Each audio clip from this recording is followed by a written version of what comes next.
Hi everyone, I'm Gabriel Zamora and thank you so much for watching. So for today's video, we are doing another deep dive. So my previous video, I did a deep dive as to Kylie Cosmetics and everything that was going on around them.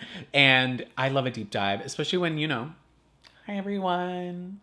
So, I like to get into a deep dive of a certain subject, and I thought, why not just start uploading it and talking about it with y'all? Y'all really like the Kylie one, so I thought, why not create one about Erika Jayne? Because I saw this documentary on Hulu, and it's called, you probably have seen it, The Housewife and The Hustler. I'm a little late to it, but I watched it, and I was gagged. Gagged. I did not know the whole Erika Jayne, Tom Girardi situation was as bad as it actually is. Oh my God. Millions of dollars stolen from victims as Erika Jayne lives a very, it's expensive to be me life from possibly stolen money. So in today's video, I'm gonna be going into basically everything that I found out about Erika Jayne and everything that's been going on. So if you guys like these little deep dive videos, make sure to give this video a thumbs up and make sure that you are subscribed. And if you wanna play with makeup to find out how I created this look, and if you wanna know all the tea on Erika Jayne and her divorce and her husband getting sued for millions and millions of dollars from stealing money from victims that he represented, then keep on watching. Let's begin, everyone. Okay, so I'm in my most Erika Jayne feeling outfit. She's wearing a little gold necklace, a little gold bracelet, gold nipple ring. This necklace is not real, unfortunately. Well, fortunately, actually, after I tell you the story, I've bought this necklace 4 times. 4 times, and I keep losing it. Don't buy this necklace for real, because that's bitch, how much would this be? 40,000, 30,000? That would be way too much money. Just to lose. Because my dumbass loses it when I'm out. Okay, so for today's video, we are talking all about Erika Jayne. I recently fell into another deep dive. Okay, so you guys really liked my Kylie Cosmetics deep dive, and all that video really was just me being nosy as fuck. I thought it was really fun to do a deep dive, and a lot of y'all were like, "Ooh, do a deep dive on something else." And I was like what? What's interesting? If something interests me, I'll do a deep dive on it, right? And the whole Erika Jayne lawsuit thing has kind of been going crazy, especially as of recently. There's been so much going on. And I really wanted to deep dive into it because my interest in Real Housewives of Beverly Hills really started to die off as Erika Jayne came into the mix. I think it's I don't have cable, so I didn't have Bravo. So then I just stopped within the last, probably the last 3 years, 3-4 years, I kind of stopped watching Housewives of Beverly Hills. And I started from season 1. I thought it was fascinating, right? But I kind of died off of it. But then the whole lawsuit stuff happened. And then this is the part that really sent me over the edge. Because I would see little videos about Erika Jayne. And I was like, okay, am I that interested? Probably not. But once I saw the documentary on Hulu called The Housewife and The Hustler, that is what this entire video is inspired by. That documentary, I think it's about an hour. It's on Hulu. It is everything. It goes into detail. It has victims. It has sources. It has footage. It has so much information. And it really breaks it down in such a way that really shows you the severity of the situation, because there's so many lawsuits and so many things. Up until I saw that documentary, I was like, oh, deep dive. So I just dove deep into it. I researched her a little bit more. I wanted to just basically talk about it and give you my opinions. I feel that's the new Makeup and Opinions, where I just do my makeup and I just give you my opinion on things. And for today's video, we are talking all about Erika Jayne. I'm super excited because I don't know. It's it's fascinating, right? And I'm nosy. Okay, so for primer, we're going to be using these by Cover FX. This one is the Dewy Skin Primer. And then this one is the mattifying primer, but it has acne treatment in it. And I'm going to keep that in the T-zone. And for foundation, I'm doing Maybelline Fit Me in shade 228. So let's get into some Erika Jayne, right? And one of the parts that really interested me was even I knew, I didn't really watch the series when she was on as much, but even I knew she was in love and they were together for so long. And she was this rich, beautiful white woman. And he's like this super like wealthy, successful, famous lawyer out in LA. And it's like, wow, what a fantasy. And like, you know, like she moved to LA wanting to pursue her dreams. And she met him as like a waitress at a restaurant. Like, such a fantasy. And now you're like on the Housewives of Beverly Hills and you're so rich. And it's like, and then poof. What do you mean you have no money? I thought it was expensive to be me. The entire time. That's all I keep singing. And I know. The irony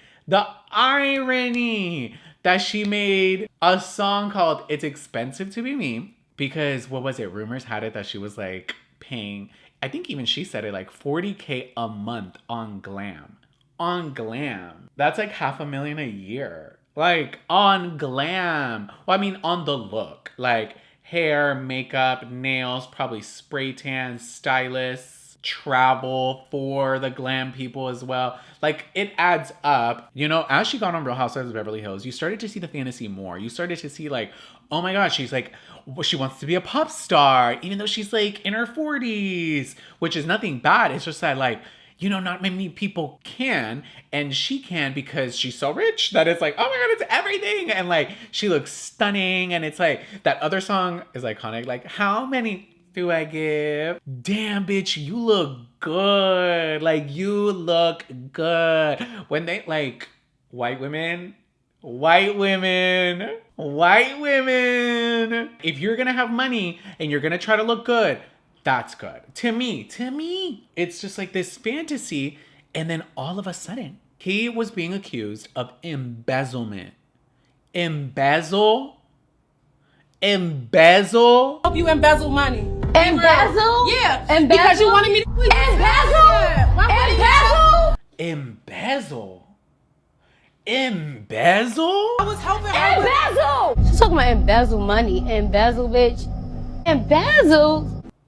Embezzle? That's how... I promise you, when I first heard about like the whole situation and I heard the word embezzle, all I think of is Black China. Embezzle? He's fully being sued. Multiple lawsuits. It's currently ongoing. Like, that's why I'm like, I mean, we can talk about it now because some of these court hearings aren't until like August. One of the things that I'm very interested in like figuring out as I was doing my research was, what did Erika know? You know, because I feel like that's the real question right now. What did Erika know? Because I haven't personally been keeping up with the current season of Housewives of Beverly Hills, but a lot of people are telling me that she is talking about it and like, you know, they're going the media route where they're gonna, I think they're like, you know, I have thoughts on that we'll get into, but everybody wants to know, what did Erika know? Embezzle? Like I said in my Kylie Cosmetics video, if we're gonna talk about Erika Jayne, we have to talk about Erika Jayne. So a little backstory on Erika Jayne. Erika Jayne was born July 10th, 1971 in Atlanta, Georgia. 1971, bitch. She is literally my mother's age. My mother's age. And her husband is being accused of embezzlement. I promise I'll stop. How old is Erika Jayne? Erika Jayne is 52 years old. 52? Oh, so she's older than my mom. Oh, July 10th, 1969. Meow. And she always said, I have big dreams and I'm gonna make them happen. Mood. I'm like, oh, am I gonna be accused of embezzlement one day? Cause bitch, same mood. Like, I'm like, clearly I want to do something great with my life. I have big dreams. At 18, Erika moves to New York City, right? Because she's like, bitch, I want to be a star, you know? And she be dipping it and doing it, you know? She works at this like, it's not like a strip club. It's kind of like a strip club / go-go dance place. I don't know. Danielle Staub in the documentary was like, yeah, we used to work there. I think it was called like Shakers in New Jersey. She said she worked there with her. And I was like, period. Okay. Like the fascination that Danielle Staub was in that documentary, I was like, why is she in this? But she was perfect for it. Oh, she was perfect for it. That bitch was so shady. Like, don't do me wrong, okay? To anybody out there, don't do me wrong. Because if somebody does an expose documentary on you for being a shitty person, I will go there and be full glam and be like, hi, I'm here for the documentary. Don't. Okay. Don't. Don't. Okay, we're gonna use some Rare Beauty concealer. And then in 1991, she meets her husband and she's like, hey, she falls in love. I don't really know much about that part because I Googled some stuff, but then like, you know, did I care? No. I cared about the lawsuits, bitch. I cared about the lawsuits. I wanted you to get like a little backstory of who she was. Right after her son was born, she moved to LA. She divorces her first husband and works as an actress, but mostly as a waitress at Chasen's, I don't know, some restaurant out in West Hollywood. So it was established 85 years ago in 1936, and then it actually closed April 1st, 1995, 26 years ago. So around the time she had moved to LA. But the thing about this restaurant, dude, was that Tom Girardi was a co-owner of it, right? And that's how they basically met, and then they end up getting married, and there's no prenup. Period, girl. You did that. I live for her. So a little bit of Tom Girardi. Tom Girardi was born June 3rd, 1939. So he is 30 years her senior. I think that's what it's called. Where he's like 30 years older than her. And, you know, that's a significant age difference. What would I date? I think I would go up to like 20s pushing it. 15 maybe. 10 yes. 10 fully yes. Yeah, I would definitely date like 10 years older. I'm not really like into, no, I'm dating my age. Younger, no. I don't know. I have daddy issues. I like older men because I seek guidance.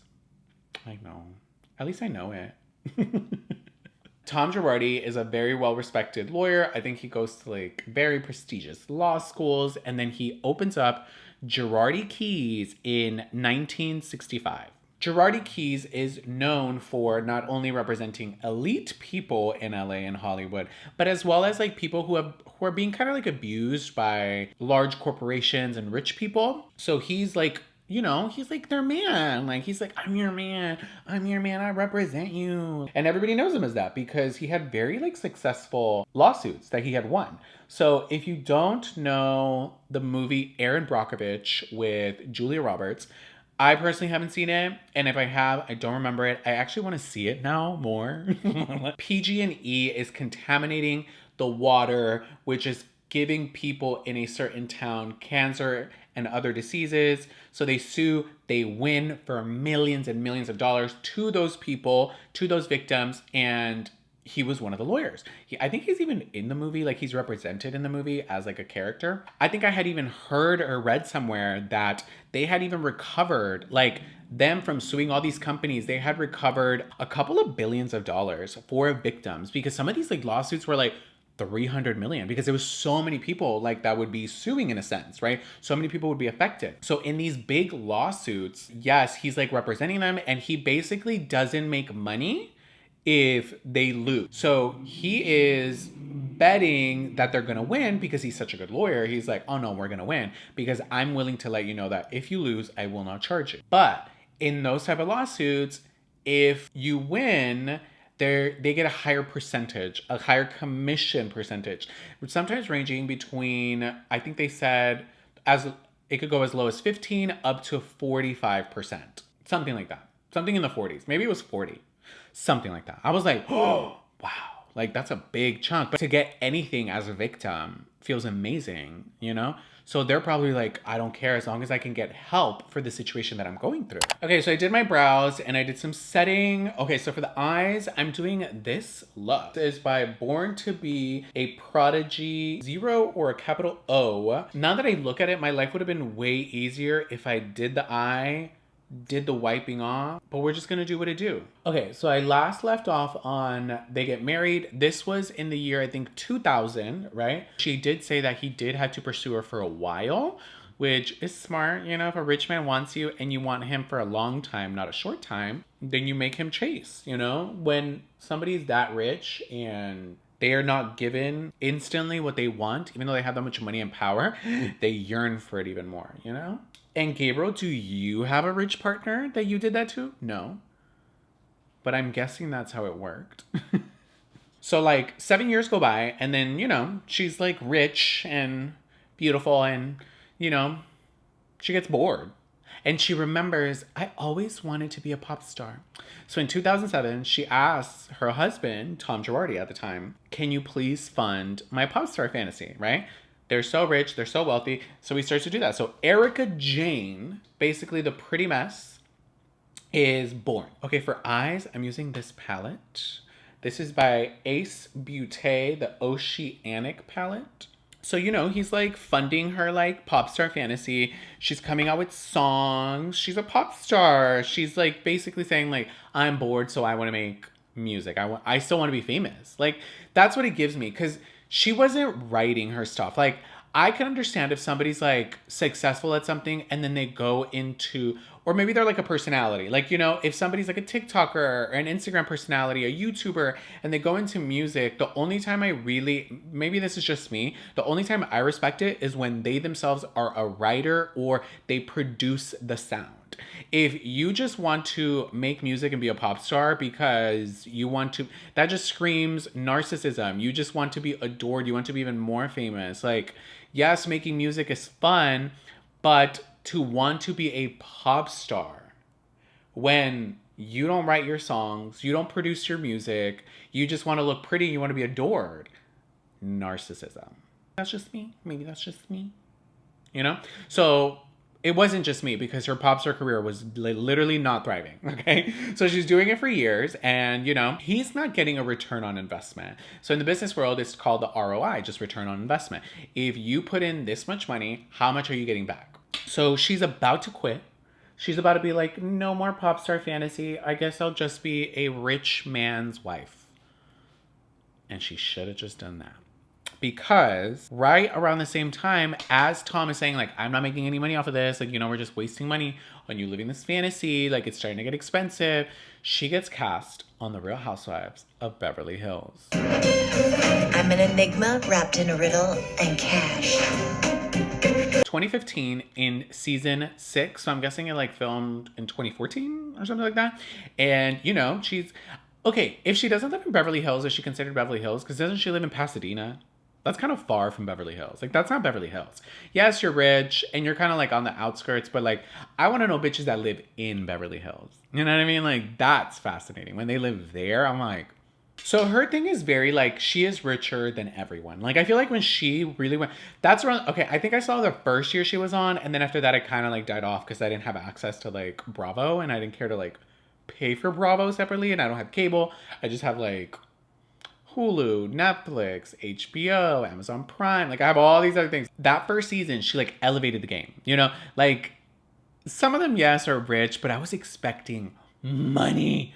Like money, like motherfuckers in Dubai. Like, to me, the only one that gave me money was the Maloofs and Lisa Vanderpump. So Erika Jayne's coming into it, and she's coming into it like hitting home runs with these looks. Like, she is giving the girls fashion. She is giving the girls everything, right? She is giving looks. Something that like some of these bitches have not been given. Like, these bitches get like a little bit of a wing liner and maybe an Ardell little wispy lash, and they're like, oh my God, I'm so glam. And I'm like, I just like expect glam. And she's giving very like, I'm pretty much like rich as fuck. Like, that's her whole vibe. I'm rich as fuck. She even on the show said like, we have 2 private jets. We have all these expensive cars.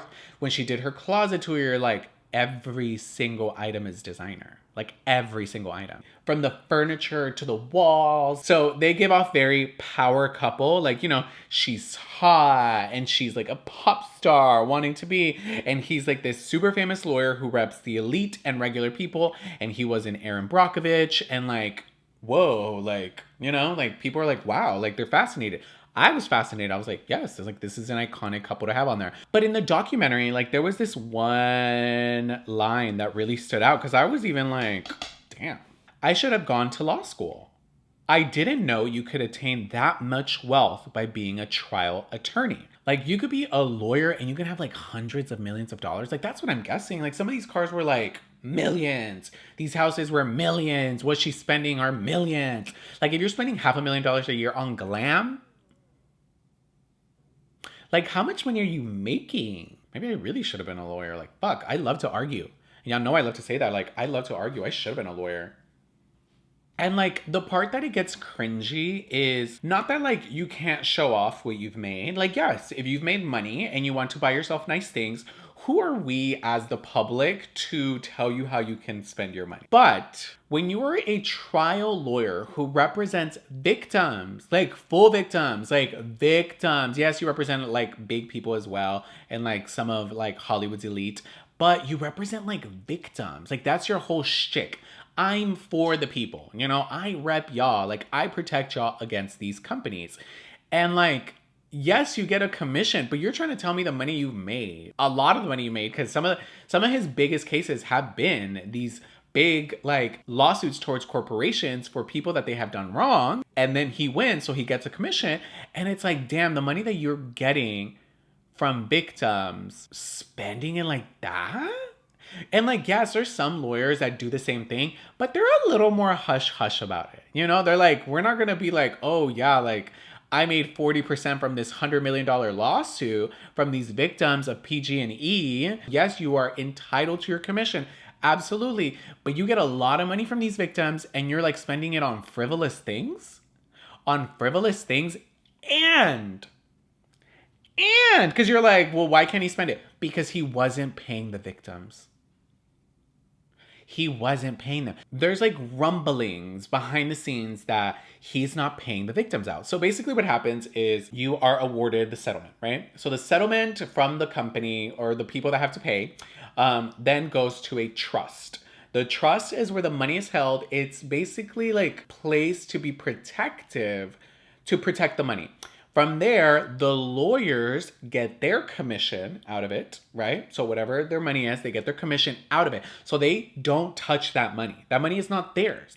That money then, whatever's left, goes to the victim and the person who was awarded that money. So what he was doing is he wasn't paying people and he was taking money out of that trust. So imagine millions and millions of dollars. Like, it goes to show you, like, even a lawyer, somebody who's like supposed to be defending people and supposed to be like a person of law, even is tempted by that much money. Because that's one of the things that I've always wondered about, like, if I had ever become a lawyer, is like, if I know too much, don't teach me things. Like, just don't teach me some things, bitch. Because I'm a like, ooh, like, because then I'm like, what can I do? You know? And clearly, like, that's the thing that scares me about becoming a lawyer, is because if I did become a lawyer, would I become corrupt? Because I'm a little crazy. I don't think I would. I can at least say that, while some people, they can't, and they become corrupt. Tom Girardi. So in the documentary, there was this guy named Joe. He's like the main one that I really was like, damn. Like, oh, there's other victims in the documentary. Please go watch it. It's really good. But Joe is the one that he was a victim of PG&E, which is this gas company that Tom Girardi had sued twice and won for victims, right? So he was in his home. The gas pipes explode all in his neighborhood. His body is covered in 80, I think they said in the documentary, 80 to 90% in burns. His entire body, right? 80 to 90% of it was covered in burns.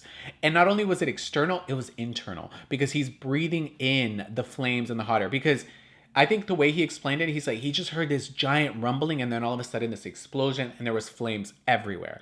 Everywhere. Imagine all these houses, all your neighbors, multiple homes are fully demolished by the end of this. That fire was insane, right? His girlfriend, they were watching TV. She died, okay? So like, this was a really bad one. He survived, they sued, and they never disclosed how much money they got, but he wins, right? But he wins in such a weird way that like, they go and show up and then Tom is like, oh, well, I've already won it for you. This is how much money they're giving you. Joe was like, okay, like that's a good amount. Like, I'm down, like, great. So they win. Before Joe gets his money, Tom Girardi's like, the judge, dude, the judge. He, you know, he really feels for you and he feels for like your situation. And he really just doesn't want you to like, you know, spend your money incorrectly. He wants to give it to you in increments. And I think that was even after the first thing he told him. I remember he told the guy, right? This is the victim that he won money for, that he fought for. He's like, hey, what if I just keep your money and I invest it somewhere? There's a guarantee of no loss and a 6% return. So a great ROI, you know? Like, let's say you make 10 million. That's like what, 600,000? What if I can make you an additional $600,000? Period. And I'm not going to lose any money. This is the man that just fought for you. Fought for you. When you build that kind of trust and they win for you, you are even more trusting. So I get why he was like, okay, like he's going to give me like even more money. And he's like protecting me. Like he's defending me, right? Doesn't pay him, right? He's like, okay, then the judge says like, oh, you have to, you're going to get it in increments. You're going to get it in like, you know, little parts, you know, like a payment here, a payment there, like every like month or whatever. That way, like you don't blow it all and you don't waste it, you know? But he needed the money for medical expenses and surgeries, okay? That's what the money was for, so that it could pay for all that, because he's gonna need medical attention for the rest of his life. For the rest of his life. That's the only way he could honestly survive. Like with our fucked up fucking healthcare system, he pays him the first payment, right? And then he doesn't pay him the second payment. And then he's like, yo, where's my money? You know, it's like, hey, where's my money? Like, so they're like constantly having to hound him for their money. So imagine like, you're supposed to get this money and you're having to like, hey, where's my money? Hey, where's my money? Hey, where's my money? Hey, where's my money? So they finally sue him. He has to legally pay them, right? And they win against him and he has to pay them $12 million in 12 payments, so $1 million payments, right? He does the first payment and then he stops. So they sue him again. So when they sue him the second time, right, they do an enforceable judgment where they depose him and they ask him like, yo, where the fuck is the money? Like why, like going on the Zoom call, like he has to go on Zoom and he has to literally talk about like, they're asking him like questions like, where's the money? Hey, like how much money do you have? Like, where's your money? Where's the money? So they end up finding out all these different things. He even on camera says he used to have 50. He says he used to have 80 and he's like, oh wait, no, 50 million. Because $30 million of a discrepancy, bitch. That's a lot of money to just be like 80 million. I mean, 50 million. $50 million cash, but it's gone. And he had a $50 million stock portfolio, but that's gone as well. So he's basically broke. And he was taking out loans, multi-million-dollar loans, right? So creditors are now coming for him. The law firm that he works at are now coming for him. Victims are now coming for him. And you're asking yourself, but what does Erika Jayne have to do with this? This is her husband, right? She's been asked to testify twice. She has been out of town for the first 2 times. And the third time she didn't have to testify, which is annoying. I think she has to testify. It's still like an ongoing situation. This lawyer was involved in Chicago, and on December 20, he sues Tom Girardi and like the whole situation for not paying their victims and not giving the money. And so in October 2018, the Lion Air crash happened. Basically, it was an airplane from Lion Air flying out of Indonesia, and within 13 minutes, it crashes into the ocean and 189 people die, including passengers and crew members. That was insane. Like, I remember when that happened, like, I was like, oh my God, like, it was scary, like, you know?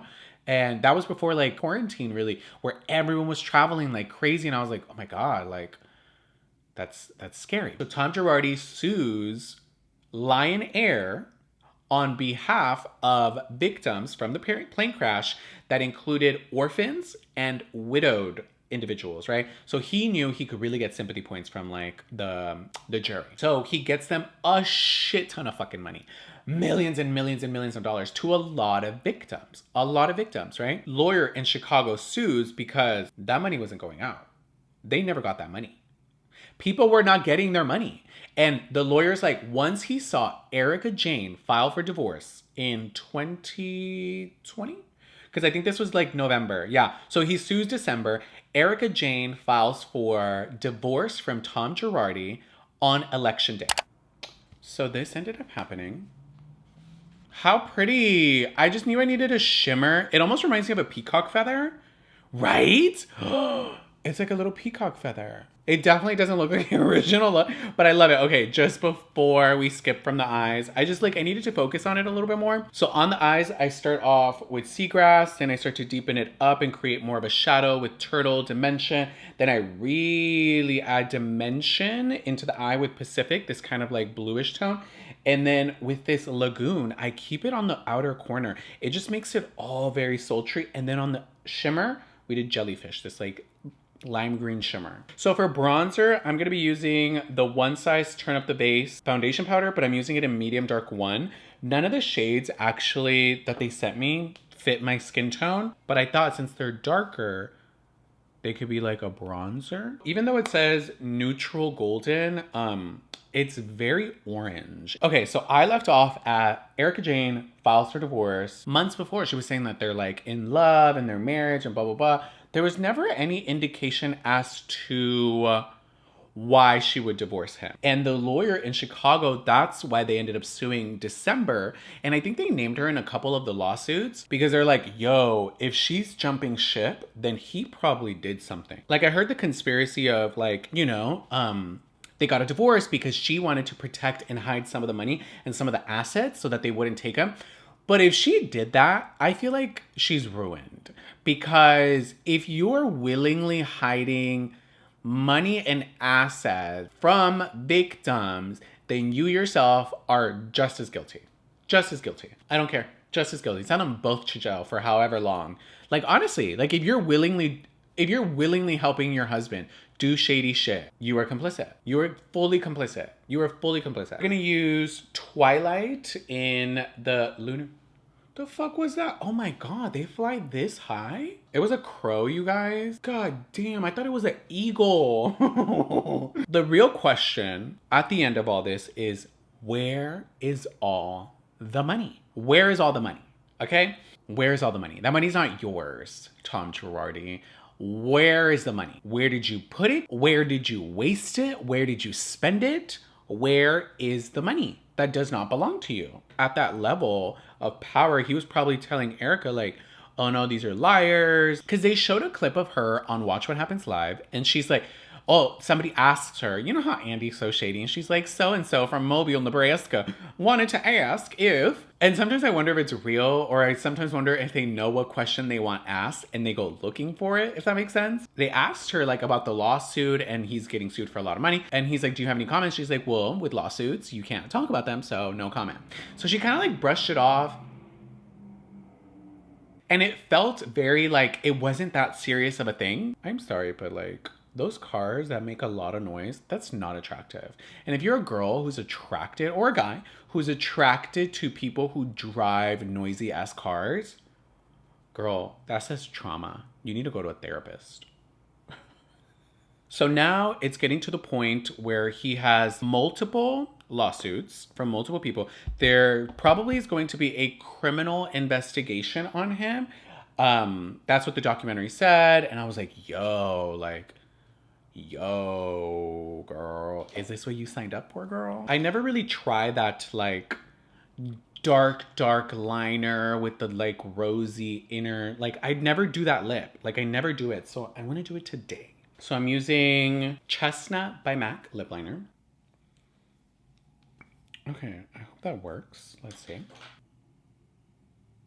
But like the part why everybody thinks it's sketchy, because it could go one way. It could go, she knew and she's just as guilty. Or it can go, he really is a fucked up person and he lied to her and he's lying to everybody. Because in March of this year, he got diagnosed with Alzheimer's, and February of this year, he got put into a conservatorship. His lawyer argued that he is mentally incompetent. He doesn't understand the severity and thinks this is no big deal to him. Like what he did, stealing all that money and everything. He basically is like, oh yeah, like I don't have any money and I took all the money. And I'm like, is that mentally incompetent or is that just a fucked up person? Do you get what I mean? Maybe you're just a fucked up person. I don't think it has anything to do with like old age. I think you were just a fucked up person and you didn't care about other people because he just got diagnosed with that this year.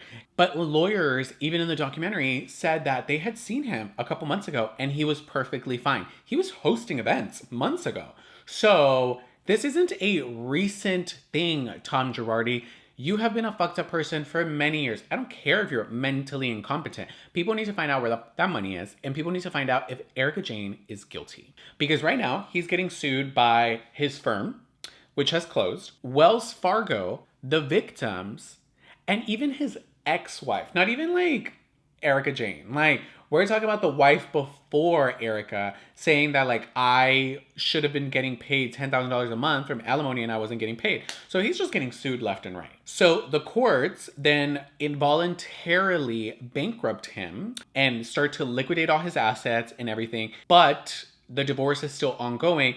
Erika files for spousal support, but finds out she makes more than him.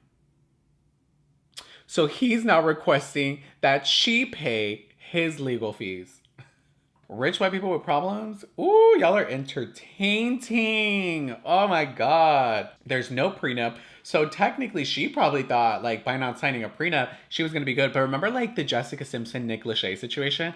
Like when Jessica Simpson like married Nick Lachey, he was more famous. When they got divorced, she was more famous and she had way much more money. She had like the Jessica Simpson collection. So now I wonder if he's going to go after her money. I don't know. It's just, to me, I just need to know how much she knew. Because if she knew a lot, she's done. Like done, right? But if she really didn't know, because that's the thing. She's not going out saying, oh, like I was just like the dumb blonde wife and he just gave me like a card and I would just charge it to a card. I really didn't know where the money was coming from. I just never asked and did it. But you're like not giving me that. So it makes me wonder. But it could be true. She probably can't say anything. But she is saying things on Real Housewives of Beverly Hills. Basically saying like, I didn't know. Like, I didn't know. And I'm like, I don't trust reality TV and I don't trust media because they craft narratives purposely for their own gain. So I don't trust the narrative that she's putting out on the show. Because even some friends are like, well, have you watched the latest season of Housewives? And I'm like, no, I don't really watch it. I think that would definitely change your mind. And I'm like, okay, but like, if she can't talk about it legally, why is she talking about it on the show? That's the part that gets to me. She's kind of like acting like nothing happened, even though she's not really saying. And I get that like, but see, all this just happened this year. Like, yes, she filed back in November and they probably were filming around that time. The fucked up part is that like, you know, when like the housewives and reality TV star people are like going through shit, you kind of like weirdly say, oh, I hope it was recording. Okay, so this is the final look. But you're asking yourself, but what's next, Gabriel? What's next for Erika Jayne? So I've been keeping up with some stuff. Like as I was researching it, this all just happened, right? So all the lawsuits, the divorce, everything's been kind of like building up. I was able to like kind of do some research. But as of right now, I saw this video by Emily D. Baker. I saw some of her videos about this as well. I'll link it down below. But she basically says that the bankruptcy court that is overseeing the entire liquidation and bankruptcy of Tom Girardi is now suing Erika Jayne for $25 million. So they're handling everything. The bankruptcy court is handling everything because with the bankruptcy, they freeze everything. They're suing her for legal fees that she got that were not hers. The gifts, she says that what she got from Tom is a gift. So it can't be per se taken away from her as like, oh, this is ours. Like it's a gift. But if she was getting gifts from money that was not his, I think they can still take it. Even Heather McDonald, she was in the Hulu documentary and she interviewed the lady helping Joe. So, okay, Joe from the documentary. So the documentary's out. Joe, the victim, is on there and his mom's best friend was a lawyer that used to work. First, she helped them connect them to Tom Girardi. Then she ends up working for Tom Girardi. Then they end up suing Tom Girardi. At one point, her son dies, and she's trying to figure out her son's lawsuit. And she says, you know what? We need to fight for Joe. Like, this is who we need to be focusing on. So all their focus is on Joe's lawsuit towards Tom Girardi. I think people are like, all these people are being questioned. Like, why weren't you checking that people were getting paid and all these things? So many lawsuits, so many people getting sued. Like, rightfully so, though. Rightfully fucking so. But yeah, Heather McDonald interviews the mom and there's kind of like for her podcast and I haven't listened to it, but she basically talks about the reaction of the documentary, what her reaction as well as to what Erika Jayne has been recently saying in Real Housewives of Beverly Hills, because even the documentary, as recent as it is, has to go through so much like paperwork and things for it to be released to the general public. Okay. If Erika Jayne really didn't know, ask yourself, Gabriel, Could she come back? Absolutely. That's the only way she could come back. If she really did not know, if she can legally prove that she did not know, then she can come back because we'll feel some sort of like, well, she didn't know per se. So yes, she was spending frivolously and she was spending all this money. But if she didn't know that it was money from victims and she just thought like, oh, my husband's just really rich and he just provides the money, I never really questioned it. She can come back. She'll get sued a lot. She'll probably have to give back everything. But she can come back. She'll still be on I don't know if she'll be on Housewives of Beverly Hills, but she'll still be making money as Erika Jayne. So she's not, to me, famous in that sense of like an Anne Hathaway, Normani in music, acting, she's not even like as famous as like the Kardashians, you know what I mean? She's still famous, but without Housewives, can she survive relevancy? That will be the real question. Like, will people still be booking her? Will people still want any of her music? Will she have budgets for music and music videos? You get what I mean? That funding of who Erika Jayne was is gone. The character, the illusion, the personality is technically died off. Because you cannot be Erika Jayne with all that designer, all that money, those looks, so well polished, and then come back and give me mediocrity. Like, yes, you can do it, but it's not going to be the same. People are going to lose the fantasy. The whole fantasy was you are so rich and you're wanting to become a pop star and you have the money to pay for everything, you know? God, it's like a movie, dude. It's literally like a fucking movie. Like, if they made a movie about this in a couple years, I wouldn't be surprised because it's very entertaining, especially as time allows development of the lawsuits, players involved, Erika, Tom, victims, the multiple lawyers. Like, there's so many people involved. Time has to tell what happens next. So yeah, it's going to be very interesting. But that is the end of my opinions. Basically, what I want to know from you down in the comment section down below is, what do you think? Do you think she knew? Do you think she doesn't know? At what point in this story did you agree? Did you disagree? Did I miss something? Leave it down in the comment section. I just really want to know if y'all agree or disagree that she knew. Like, you know what I mean? Like, does she know? Like, do you think she knew or do you think she didn't? But yeah, you guys, if you like these deep dives, let me know as well down in the comment section down below, and give this video a big thumbs up if you like these deep dives. And if you're not already, make sure you subscribe to my channel and you hit that notification bell so you can be notified exactly when I upload a brand new video where we can just sit down and chit chat, period. Okay. Until next time, everyone. Bye, everyone. Bye, everyone. Bye, everyone. Bye, everyone. Ooh, that was pretty. That was good. Oh my God, am I the next Erika Jayne? Am I the next Erika Jayne?